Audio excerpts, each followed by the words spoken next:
తొందరలో మాట్లాడేటప్పుడు కూడా మన హృదయంలో ఉన్న ఆలోచనలన్నీ కూడా బయటపడిపోతుంటాయి. కనుక హృదయంలో నిండి ఉన్నదే నోరు మాట్లాడుతుంది. కాబట్టి మనుషులు మాట్లాడే ప్రతి వ్యర్థమైన మాటకు తీర్పు అనేది ఉంది అని ఇక్కడ యేసయ్య స్పష్టంగా తెలియజేస్తున్నాడు.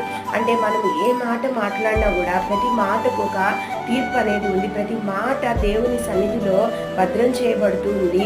ప్రతి మాట మళ్ళీ తీర్పు సమయంలో మనకి ఆ మాటలన్నీ వినిపించబడతాయి. ప్రతి మాటకు తీర్పు అనేది వస్తుంది. మనం ఏ మాట ఇప్పుడు ఈ లోకంలో మనం జీవంతో ఉండగా మాట్లాడే ప్రతి మాటకు ఒక రోజుకి దేవుని దగ్గర తీర్పు అనేది ఉంది. ఆ మాటల గురించి మనం వివరణ చెప్పుకోవాల్సిన అవసరం ఉంది. కనుక ఈ నాలుగుతో మాట్లాడే ప్రతి మాటకు ఒక శాశ్వత ఫలితం అనేది ఉంది. అది మంచి అయితే మంచి ఫలితం వస్తుంది, చెడైతే చెడు ఫలితం వస్తుందని ఇక్కడ మనం అర్థం చేసుకోవాలి. కనుక వ్యర్థమైన ప్రతి మాటను బట్టి మనం తీర్పులోనికి వస్తాము అనేది కూడా మనము అర్థం చేసుకోవాలి. అలాగే